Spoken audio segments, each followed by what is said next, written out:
Well, Martha is a long history of preservationist.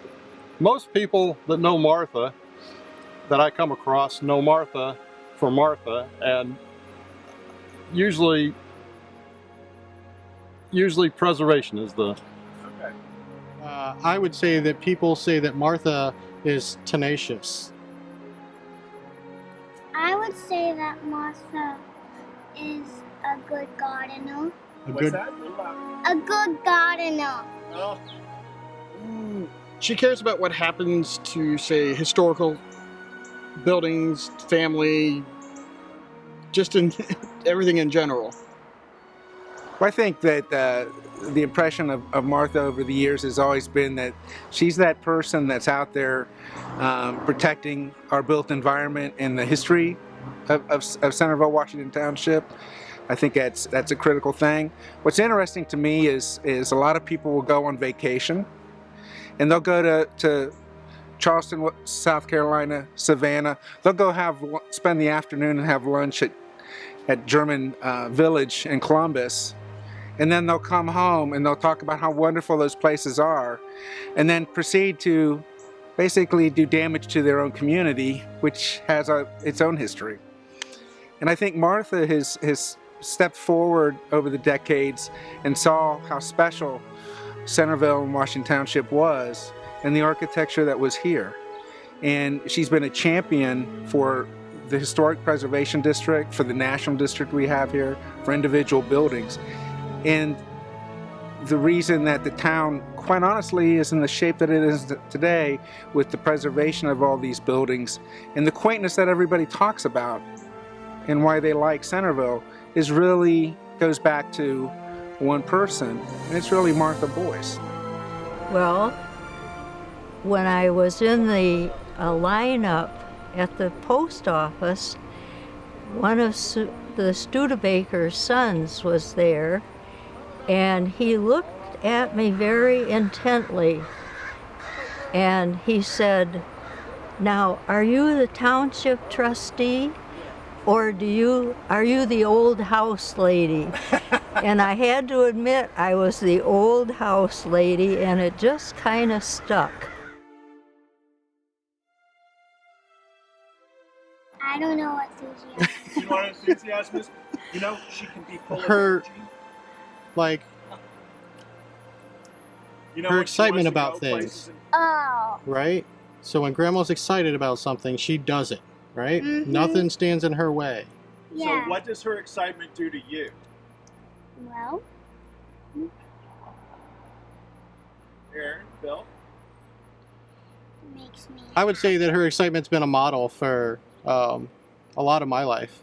You know, her drive more than anything. I'm always being Daddy. looked at as having a high drive, and I think that that's something that runs in the family and probably came down through Martha and through my dad and mom, and has been instilled upon me.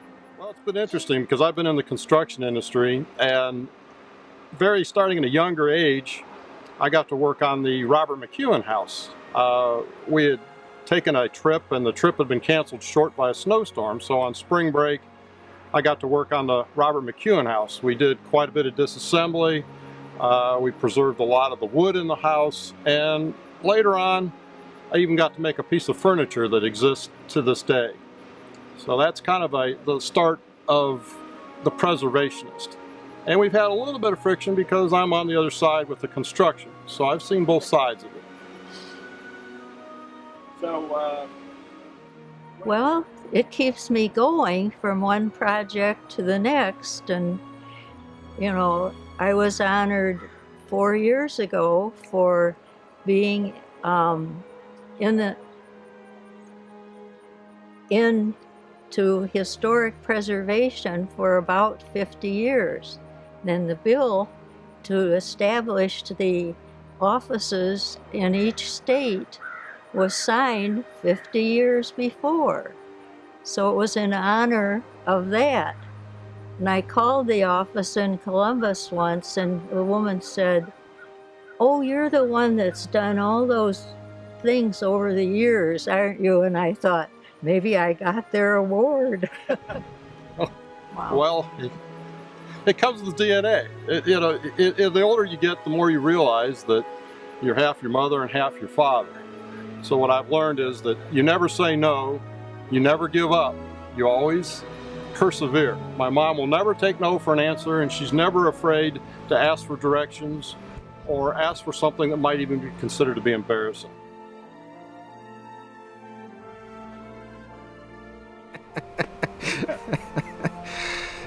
So a funny Martha story. This goes way back early in my career. I was doing a small project here in town. It's now a barber shop. The building was heavily covered with all sorts of things, and we were able to uncover it, and we started to realize that this was something special. And we determined that the building was actually built in 1810, 1830. It was the first blacksmith shop. So anyway, this is typical Martha. I'd spent time sort of researching historic colors and to paint, and I had the building painted yellow with a white trim.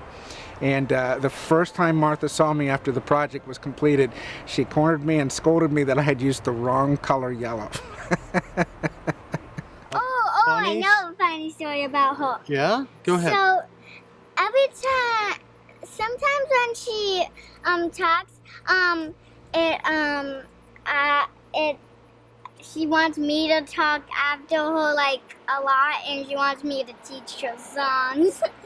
The rest of the boys just probably don't find it funny, but I heard that she used to make them wear animal noises on their birthdays. Animal noses. Noses. Yes. Rubber In animal noses restaurants. with elastic rubber bands in a restaurant for our birthdays to celebrate birthdays. That is a funny Martha I story. didn't know. One word, mentor.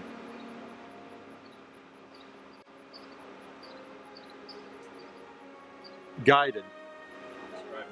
She's nice. What do you think? Maybe powerful, Generous. generous. Yeah, that's a good one. She is definitely very generous. Educational? I think dedicated, maybe.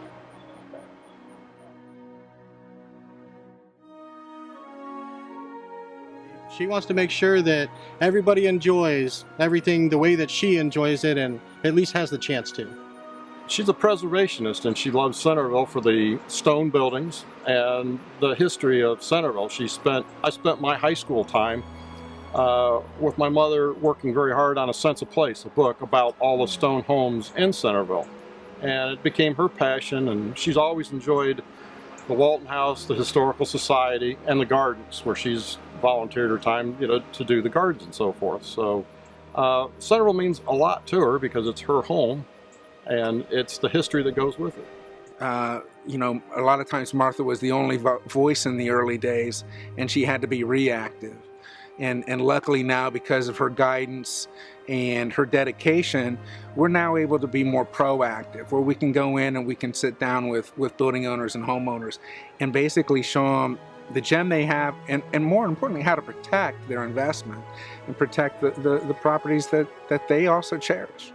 A lot of times homeowners want to do something, they don't realize that it's actually going to hurt their investment rather than help their investment. I think Irma Bombeck's house, she, that got more publicity than I have ever seen for a National Register application being accepted.